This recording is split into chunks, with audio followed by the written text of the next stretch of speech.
आदित्यनाथ ने प्रदेश की जनता को नई सौगात दी। सीएम योगी आदित्यनाथ ने परिवहन विभाग के जनसेवा केंद्रों का उद्घाटन किया। इन जन सुविधा केंद्रों में परिवहन विभाग की जो सेवाएं हैं, ड्राइविंग लाइसेंस, गाड़ियों के परमिट से संबंधित ये जो सभी सुविधाएं अभी तक आरटीओ ऑफिस में होती थी, वो अब आम नागरिक किसी भी सीएफसी में जाकर ऑनलाइन इन सेवाओं का लाभ उठा सकता है। जन सुविधा केंद्र की ओर से सीएफसी हॉल खामोश क्यों रहेगा, मैं समझ नहीं पा रहा हूं।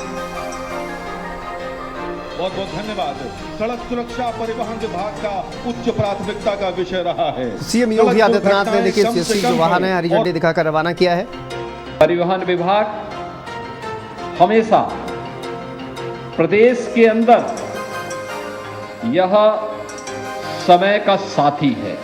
जब कोई आवश्यकता पड़ती है उस समय आवश्यकता के अनुरूप अपनी सेवा देने के लिए तत्पर दिखाई देता है और इसलिए राज्य सरकार ने समय समय पर परिवहन विभाग के पुनर्विकास के लिए, उनके पुनरुद्धार के लिए अपनी योजनाओं को खुले और मुक्त हस्त से उन्हें सपोर्ट भी किया है।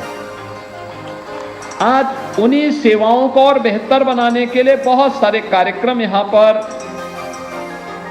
प्रारंभ किए गए हैं, जिसमें जन सेवा केंद्रों के माध्यम से परिवहन सेवाओं को उपलब्ध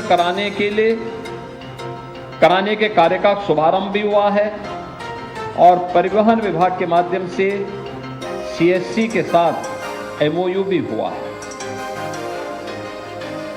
यानी एक कॉमन सर्विस सेंटर के माध्यम से भी आम जन को उसकी सुविधा उपलब्ध हो सके,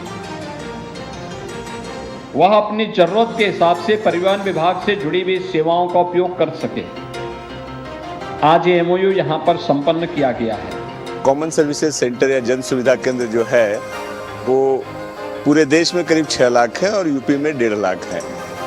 तो परिवहन विभाग की जो सेवाएं हैं, जैसे ड्राइविंग लाइसेंस से रिलेटेड, गाड़ियों के परमिट से रिलेटेड, ये सब सुविधाएं जो अभी तक आरटीओ ऑफिस में होती थी, से मिलती थी, वो अब आम नागरिक किसी भी कॉमन सर्विस सेंटर में जाकर करके ऑनलाइन उन सेवाओं का लाभ उठा सकता है। तो अब आरटीओ ऑफिस से जाने की जरूरत नहीं होगी, वो किसी भी सेंटर पे जाकर करके उस सेवाओं का लाभ उठा सकता है। दूसरा एस्पेक्ट जो है जिसके लिए एमओयू साइन हुआ है वो ये है कि उत्तर प्रदेश परिवहन निगम की 14,000 से ज़्यादा बसें चलती हैं, माननीय मुख्यमंत्री जी ने ही कहा है। उन बसों के टिकट जो हैं वो गाँव में कोई भी आदमी सीएससी के माध्यम से कटवा सकता है।